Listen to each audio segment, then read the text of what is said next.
नमस्कार। आज के इस खास कार्यक्रम में आपका स्वागत है और आज हमारे खास मेहमान हैं कठेरिया जी।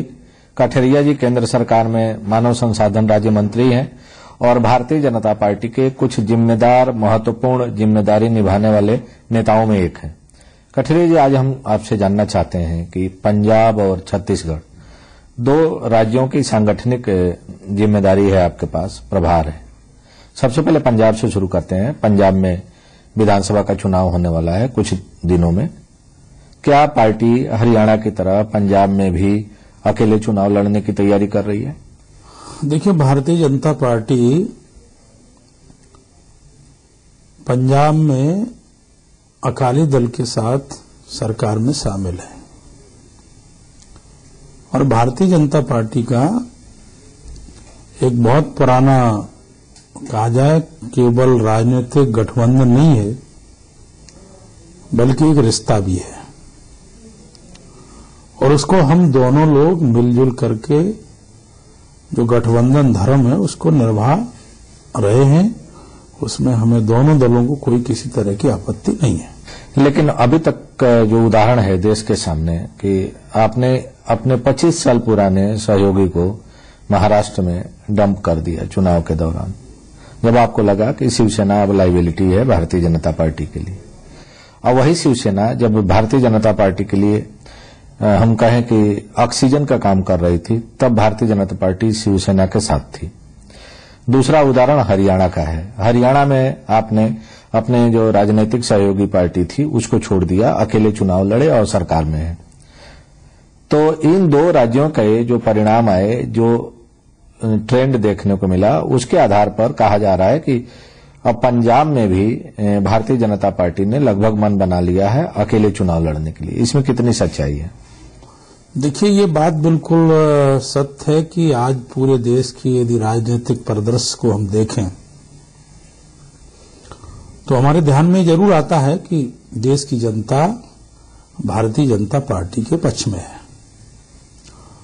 और मैं ये भी कह सकता हूं कि अभी हमारे देश के प्रधानमंत्री, हमारे प्रधानमंत्री के नेतृत्व में जो भारतीय जनता पार्टी की सरकार है, जिसके 6 महीना होने जा रहे हैं, उसका जो परफॉर्मेंस रहा है वो परफॉर्मेंस देश की जनता ने स्वीकार किया है। और उनके नेतृत्व में जो भी 6 महीना में भारत सरकार की गतिविधियां रही हैं, चाहे महंगाई का विषय हो, चाहे और कई क्षेत्रों के विषय हो, सारे विषयों में मानता हूं कि भारतीय जनता पार्टी की सरकार खरी उतरी है। जहां तक महाराष्ट्र की बात है, महाराष्ट्र में गठबंधन हमारा बहुत पुराना है और वहां भी एक तरह से कहा जाए कि हमारे रिश्ते की तरह राजनीतिक गठबंधन था। लेकिन ठीक है, कुछ परिस्थितियों बस हम दोनों का गठबंधन नहीं हुआ और चुनाव में अलग अलग हमने चुनाव लड़ा है और उसके रिजल्ट हम सबके सामने हैं। शिवसेना भी महसूस करती है कि मिलजुल करके चुनाव लड़ने में ही ठीक था और हमारा मानना, पार्टी का मानना पहले से ही था और हमने अंतोगत्वा कोशिश भी की कि हमारा गठबंधन बना रहे और हम दोनों मिलकर के सरकार बनाए। आज परिस्थिति कुछ बदली है, लेकिन आज भी हमारे दोनों के बीच में अच्छे संबंध हैं और मुझे उम्मीद है कि अच्छे संबंध रहेंगे भी। जहां तक आपने हरियाणा का प्रश्न किया है, मैं मानता हूं हरियाणा में कोई बहुत मेरा गठबंधन किसी एक दल से कभी ऐसा रहा है। मैं समझता हूं कि हर चुनाव में गठबंधन की परिभाषा वहां बदलती रही है और स्थायी कोई गठबंधन हमारा ऐसा था नहीं। लेकिन इस साल हरियाणा की जनता ने, जो और दल थे, कांग्रेस के प्रति नाराजगी थी, लेकिन और जो दल थे, छोटे छोटे दल थे, उनके प्रति भी वही नाराजगी थी। इसलिए जनता की जनभावना जो थी, जनभावनाओं को सम्मान करते हुए भारतीय जनता पार्टी ने निर्णय लिया कि हम चुनाव में अकेले जाएंगे। और अच्छी बात यह रही कि हरियाणा का चुनाव हुआ, उस चुनाव में जैसे पार्टी ने चुनाव लड़ा अकेले, उसी तरह हरियाणा की जनता ने भी भारतीय जनता पार्टी को बहुमत के साथ सरकार बनाने का अवसर दिया। जहां तक आप पंजाब की बात करते हैं, मैंने पहले ही कहा है कि पंजाब में हमारा राजनीतिक गठबंधन केवल नहीं है, हमारा वहां रिश्ता भी है और एक हमारा संबंध है, अटूट संबंध है। और अभी हमारी सरकार के जो मिलीजुली सरकार है उसके 2 साल है, भी कोई बहुत जल्दी वहां चुनाव भी नहीं है, इसलिए उसके बारे में कुछ कहना अभी ठीक नहीं होगा। नहीं, लेकिन अभी आपने कहा कि हरियाणा में आपने जन भावनाओं का आदर किया और गठबंधन तोड़ के अलग अलग चुनाव लड़े। महाराष्ट्र में आपने कहा कि वहां भी रिश्ता था आपका, 25 साल पुराना रिश्ता था, लेकिन आपने उस गठबंधन को तोड़ दिया चुनाव के दौरान। पंजाब में अभी तक जो खबरें आ रही हैं, जिस तरह के आप लोगों के पास भी आ रही हैं, कि पंजाब की जनता जो मौजूदा सरकार है अकाली दल की, उससे काफी नाराज है, उब चुकी है और इसका नुकसान पूरे देश में भले ही मोदी जादू देखने को मिला हो लोकसभा के चुनाव में, लेकिन पंजाब में उस तरह की कामयाबी भारतीय जनता पार्टी को नहीं मिली। और शायद इसका सबसे बड़ा कारण यही था कि अकाली दल की सरकार से वहां की जनता बेहद खफा है, बेहद नाराज है। और इस कड़वी सच्चाई को समझते हुए ही शायद भारतीय जनता पार्टी ने अब यह मन बनाया है कि 2 साल बाद जब पंजाब में चुनाव होगा तो अकेले चुनाव लड़ना पार्टी के लिए ज्यादा राजनीतिक तौर पर फायदेमंद साबित हो सकता है। ये बात ठीक है आपकी। कोई भी राजनीतिक दल है और चुनाव के क्षेत्र में जाता है तो उस क्षेत्र की जो जनभावनाएं हैं उनका सम्मान करता है और हरियाणा में भारतीय जनता पार्टी ने जनभावनाओं का सम्मान किया और उसके कारण मुझे फायदा हुआ। जहां तक आप पंजाब की बात कर रहे हैं, मैंने बार बार यही कहा है कि कोई भी दल है जन भावनाओं का सम्मान करता ही है, क्योंकि राजनीतिक क्षेत्र में उसे चुनाव लड़ना होता है। लेकिन हमने कहा कि हम केवल राजनीतिक आधार पर हम वहां पर पंजाब में कोई हम सब कुछ डिसीजन नहीं लेते हैं। वहां पर हमारा पुराना संबंध है और ये ठीक है कि जनता में और कार्यकर्ताओं में इस बात की सुगबुगाहट है, इससे इनकार हम नहीं कर सकते हैं। लोकसभा के चुनाव हुए, उसमें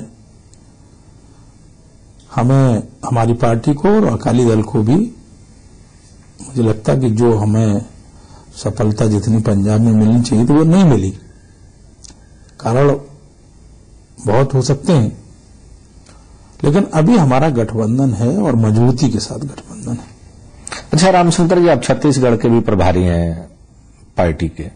छत्तीसगढ़ में आपकी सरकार है और लगातार तीसरी बार रमन सिंह वहां के मुख्यमंत्री हैं। राजनीतिक कामयाबी मिल गई, ये भी सच्चाई है, लेकिन आपकी सरकार पर कई गंभीर आरोप हैं। सबसे बड़ा आरोप है कि नेचुरल रिसोर्सेज का जिस तरह का बंदरबाट कुछ बिजनेस घरानों और सत्ता में बैठे हुए लोगों ने मिलकर किया, उसका लाभ कुछ चंद बिजनेस घरानों के जेब में गया, आम जनता के जेब में नहीं गया। दूसरी बड़ी समस्या वहां नक्सलवाद की रही, जो कि आज भी बरकरार है। उसमें कहीं कोई खास कामयाबी मिलती दिखाई नहीं दी। आप या आपका संगठन क्या इस परफॉर्मेंस से संतुष्ट है अपनी सरकार के? देखिए, मैं कहूंगा कि छत्तीसगढ़ में हमारी सरकार है और हमारे मुख्यमंत्री डॉक्टर रमन सिंह का अच्छा परफॉर्मेंस सरकार का है और लोग संतुष्ट हैं और इसीलिए मैं कह सकता हूं कि वो तीसरी बार बहुमत के साथ हमारी सरकार वहां पर बनी है। नेचुरल कुछ आपने कहा कि रिसोर्स वहां पर हैं जिनका कुछ आपने उधर संकेत किया है। मैं ऐसा नहीं मानता हूं। जो वैधानिक प्रक्रिया है उसके अंतर्गत किसी को लाभ मिला है तो मिला है, लेकिन उसमें जो नियमानुसार और वैधानिक जो प्रक्रिया है उस प्रक्रिया को पूरा करने के बाद अब आरोप तो जिसको नहीं मिलता है किसी तरह से तो वो स्वाभाविक रूप से उस प्रकार की चर्चा होती है। और जहां तक आपने कहा कि जो दूसरा विषय आपने लिया है और वो विषय था नक्सलवाद वाला, तो आपको और हमको, पूरे देश को मैं कह सकता हूं कि माननीय प्रधानमंत्री जब से बने हैं, ये ठीक है कि उस पर बहुत ज्यादा हाय उल्ला नहीं हो रहा है या हम दिखावा नहीं कर रहे हैं, हमारी सरकार बहुत मजबूती के साथ नक्सलवाद के विषय को लेकर गंभीर है और उसके समाधान की दिशा में भी जो ठोस कदम उठाए जा रहे हैं उसी का परिणाम है कि हमें अभी दिखाई नहीं दे रहा, लेकिन साइलेंस हमारा जो वर्क है उसके समाधान की दिशा में मैं कह सकता हूं एक बहुत अच्छा प्रयास हो रहा है। रामशंकर जी, हम लोग चर्चा कर रहे थे छत्तीसगढ़ सरकार के परफॉर्मेंस के बारे में, नक्सलवाद के बारे में। अब हम आपसे बात करना चाहते हैं कि मानव संसाधन विकास मंत्रालय देश के कुछ चुनिंदा मंत्रालयों में सबसे महत्वपूर्ण मंत्रालय है। उस मंत्रालय की जिम्मेदारी है आपके पास। भारतीय जनता पार्टी, संघ परिवार का एक सपना रहा है शिक्षा को लेकर, शिक्षा में गुणात्मक परिवर्तन को लेकर। खासतौर से संघ परिवार का ये मानना रहा है कि इतिहासकारों ने, एक विचारधारा विशेष से जुड़े हुए इतिहासकारों ने भारत के इतिहास को, भारत की संस्कृति को डिस्टार्ट करके, टेम्पर करके पाठ्यक्रमों में शामिल किया। और अब सुनने में आ रहा है कि संघ परिवार चाहता है कि जो मौजूदा सरकार है वह उन खामियों को दूर करे और जहां जहां इतिहास में गलतियां हुई हैं उसको दुरुस्त करते हुए नए पाठ्यक्रम लागू किए जाए। वो किस स्थिति में है और आपकी उस पर क्या राय है? मैं ये जरूर मानता हूं कि जो देश में आज जो कुछ है, चाहे शिक्षा के क्षेत्र में हो, चाहे समाज के क्षेत्र में हो, चाहे मनुष्य के विभिन्न जीवन के क्षेत्र में हो, कुल मिलाकर के स्थिति बहुत संतोषजनक नहीं है और ये सभी लोग मानते हैं। देश के विद्वान भी मानते हैं, समाज के बुद्धिजीवी हैं वो भी मानते हैं। जो सुधार होना चाहिए था आजादी के बाद और जिस तरह के हमारे देश की प्रकृति है, जिस तरह के देश का नेचर है और जिस तरह का देश का सोच और संस्कृति है, स्वतंत्रता के बाद देश को जिस ढंग से बढ़ना चाहिए था, जिस दिशा में बढ़ना चाहिए था, हम उस दिशा में जितना बढ़ना चाहिए उतना नहीं बढ़े और असंतुष्टि है। जब हम ये बात सोचते हैं तो आखिर में कहां जाए, किसके ऊपर जिम्मेदारी है? ऐसा क्यों नहीं हुआ? होना चाहिए था। अंतोगत्वा हम आते हैं कि एक मंत्रालय है, मानव संसाधन मंत्रालय, जो इस दिशा में एक ठोस कदम उठाने की जिम्मेदारी रखता है। आज मेरे ऊपर जिम्मेदारी है। जैसे आपने कहा कि संघ के बारे में, संघ की विचारधारा, पहले तो मैं कहूंगा कि संघ की विचारधारा राष्ट्रीय विचारधारा है, कोई संघ की अलग संघीय विचारधारा नहीं है। संघ की विचारधारा भारत की संस्कृति से जुड़ी हुई विचारधारा है। भारत जो संघ की विचारधारा वो टोटल राष्ट्रीय विचारधारा है और उसके आलोक में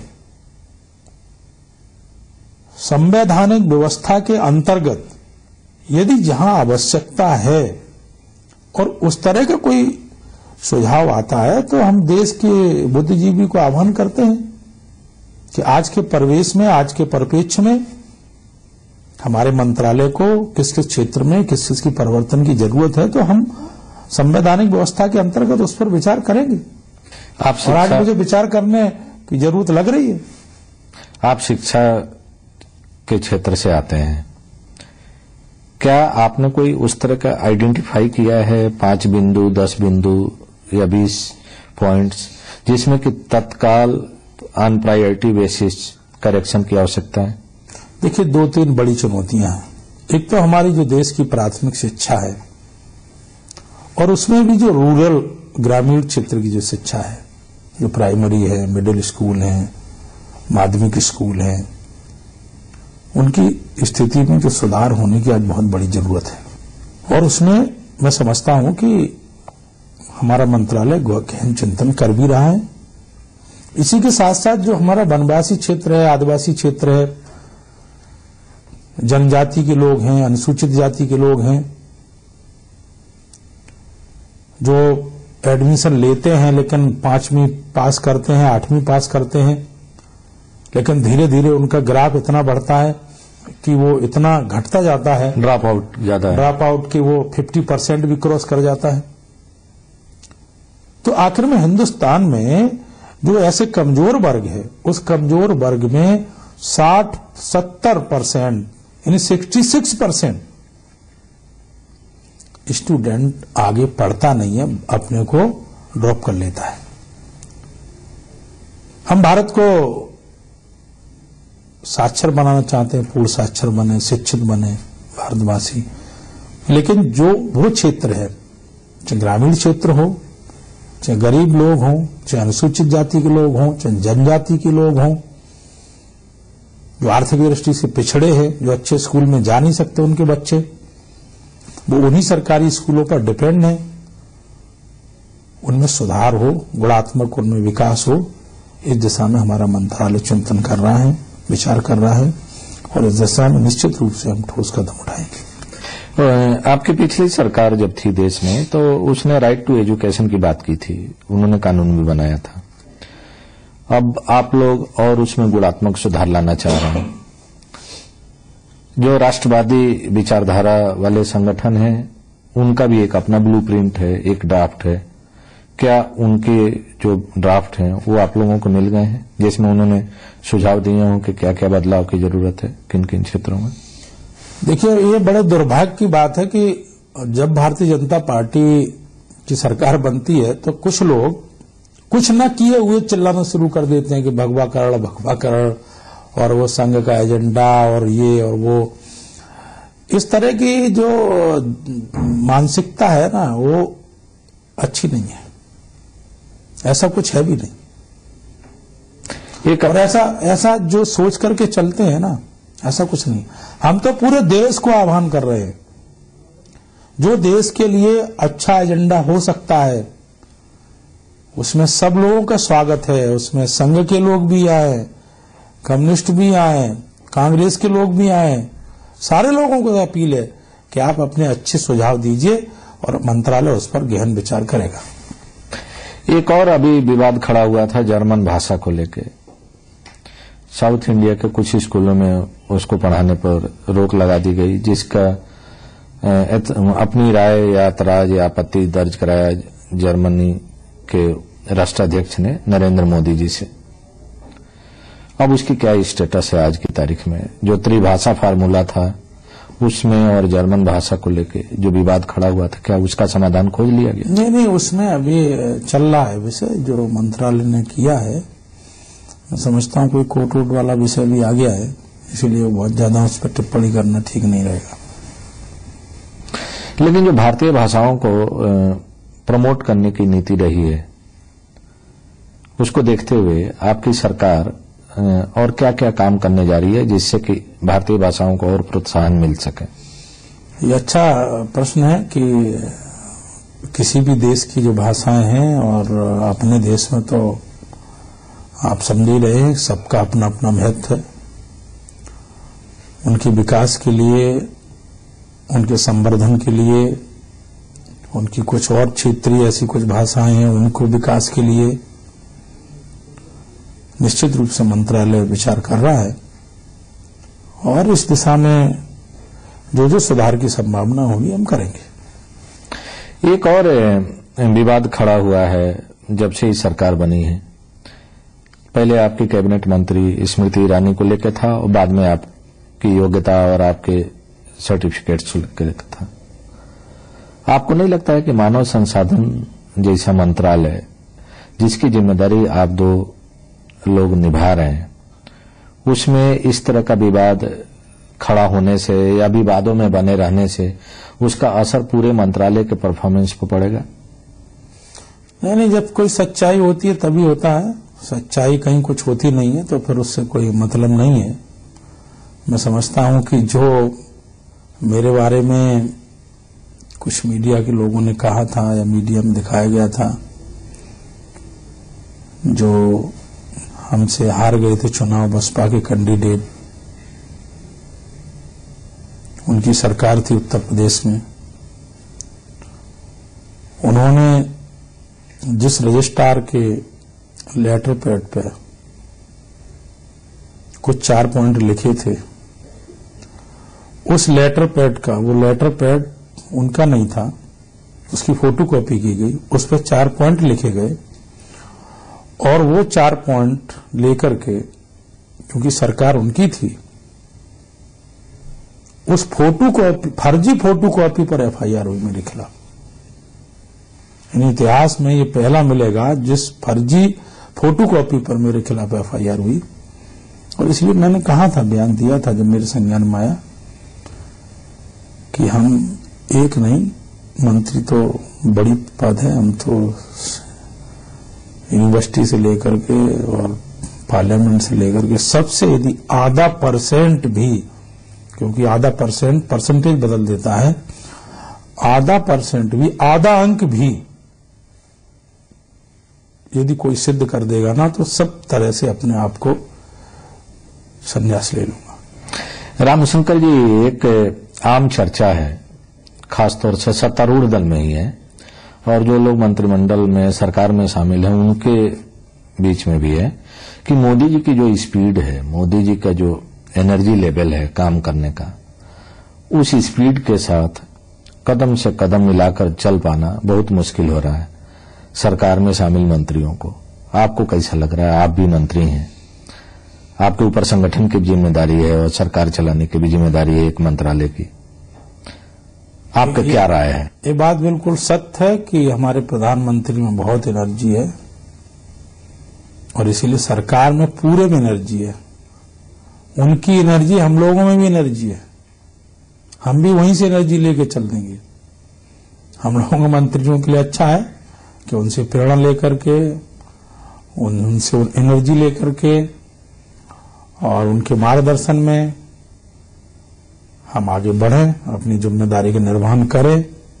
सतत उनका मार्गदर्शन हम लोगों को मिलता रहता है, वही उनकी एनर्जी है। एक और एकदम पर्सनल सवाल आपसे पूछ रहे हैं कि आपको अपने अंदर कौन सी ऐसी खूबी नजर आती है कि नरेंद्र मोदी जी और अमित शाह जी, सब लोगों ने आप पर इतना भरोसा जताया, इतने संवेदनशील राज्यों का प्रभारी बनाया, सरकार में मंत्री बनाया, आपको नहीं लगता है कि आपसे भी ज्यादा योग्य और समर्पित कार्यकर्ता हैं पार्टी में, लेकिन उनको यह दायित्व, यह अपॉर्चुनिटी नहीं मिली? क्या कारण है? देखिए, भारतीय जनता पार्टी ही ऐसी एक लोकतांत्रिक देश में पार्टी है जिसमें सच्चा लोकतंत्र है। कांग्रेस में लोकतंत्र मर गया है, समाजवादी पार्टी में लोकतंत्र की कोई बात कर नहीं सकता है, पूरा परिवारवाद है। और हमारे उत्तर प्रदेश में बसपा है, उसमें न परिवारवाद है न लोकतंत्र है, वहां तो व्यक्तिवाद के अलावा कुछ है नहीं। भारतीय जनता पार्टी हिंदुस्तान की ऐसी एक पार्टी है जिसमें सच्चा लोकतंत्र है, जिसमें गांव का किसान भी राष्ट्रीय अध्यक्ष बन सकता है, सामान्य घर में जन्मा हुआ एक व्यक्ति हिंदुस्तान का प्रधानमंत्री बन सकता है, सामान्य कार्यकर्ता भी इस पार्टी में संगठन की बड़ी जिम्मेदारी संभाल सकता है और सरकार में भी शामिल हो सकता है। और हम जैसे कार्यकर्ता की संख्या असंख्य है, लोकसभा में भी जीत करके आए हैं, उनमें भी मेरे से बहुत बेहतर और क्षमतावान और योग्य सांसद चुन के आए हैं। मैं बिल्कुल नहीं मानता हूं, मैं अपने को बहुत छोटा मानता हूं, मैं अपने को ये मानता हूं कि कार्यकर्ता हूं और वो भी कार्यकर्ता हैं जो जीत करके आए और हम सहयोग भी। लेकिन मुझे हमारे प्रधानमंत्री जी ने, हमारे राष्ट्रीय अध्यक्ष जी ने ये जिम्मेदारी दी है, तो अपना मैं सौभाग्य समझता हूं और कोशिश करता हूं कि जो उन्होंने मेरे को एक जिम्मेदारी दी है उस पर मैं खरा उतरूं। बहुत बहुत धन्यवाद हमारे चैनल से बात करने के लिए। Thank you. धन्यवाद।